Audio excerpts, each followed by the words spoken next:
Di tengah krisis populasi yang melanda desa-desa Jepang, sebuah budaya dari Indonesia justru menjadi solusi. Budaya itu adalah gotong royong. Baik di desa Jepang kini mengalami kekurangan penduduk usia produktif. Anak muda lokal pindah ke kota, meninggalkan desa dengan populasi lansia yang semakin menua.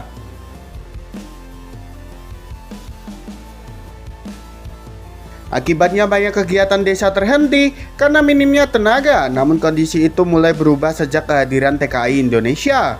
Tidak hanya bekerja sesuai kontrak, TKI Indonesia dikenal ringan tangan dan peduli lingkungan sekitar. Mereka terbiasa membantu tanpa diminta, sesuatu yang kini sangat berharga di desa Jepang. Budaya gotong royong yang dibawa dari Indonesia mulai terasa manfaatnya, mulai dari membersihkan saluran air desa, memperbaiki jalan kecil dan jembatan, membantu panen warga lansia, hingga menyiapkan acara festival desa.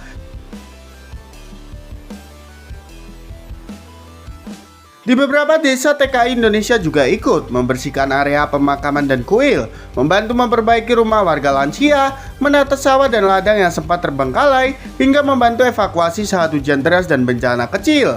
Kegiatan-kegiatan sederhana ini berdampak besar. Desa yang sebelumnya kekurangan tenaga, kini kembali hidup.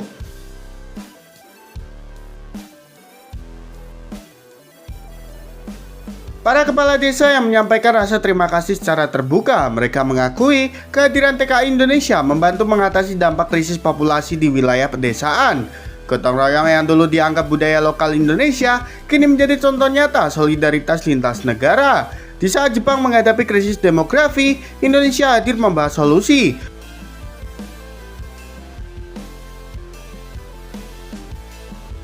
Di saat Jepang menghadapi krisis demografi, Indonesia hadir membahas solusi bukan hanya dengan tenaga, tetapi dengan kemanusiaan. TKI Indonesia berguna dan membawa perubahan nyata di desa Jepang.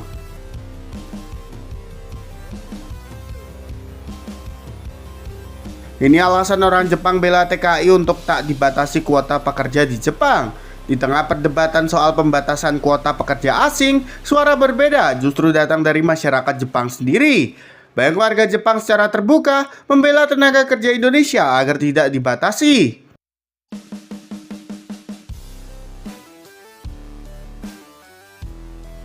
Alasannya sederhana namun sangat kuat, orang Indonesia dianggap terlalu berguna untuk dilepaskan.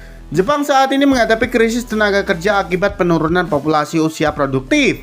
Berbagai sektor mengalami kekosongan serius, mulai dari pertanian, perikanan, manufaktur, konstruksi, hingga perawatan lansia. Disinilah peran TKI Indonesia menjadi krusial. Pekerja asal Indonesia dikenal cepat, beradaptasi, disiplin, dan memiliki etos kerja tinggi. Banyak perusahaan dan desa di Jepang yang mengakui produktivitas meningkat sejak kehadiran pekerja Indonesia. Bukan hanya soal pekerjaan, TKI Indonesia juga dinilai mudah berbaur dengan masyarakat lokal.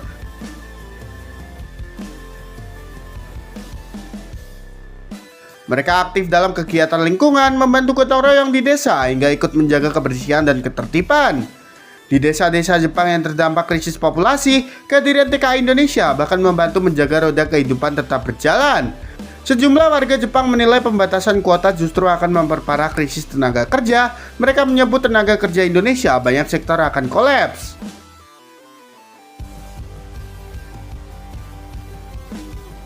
Orang Indonesia bukan sekedar mengisi kekosongan, tetapi menjadi bagian dari solusi. Karena itulah banyak masyarakat Jepang kini berdiri di barisan yang sama, membela TKI Indonesia agar tetap diberi ruang bekerja. Di negeri Sakura, orang kita bukan hanya dibutuhkan, tapi dipercaya dan dibela.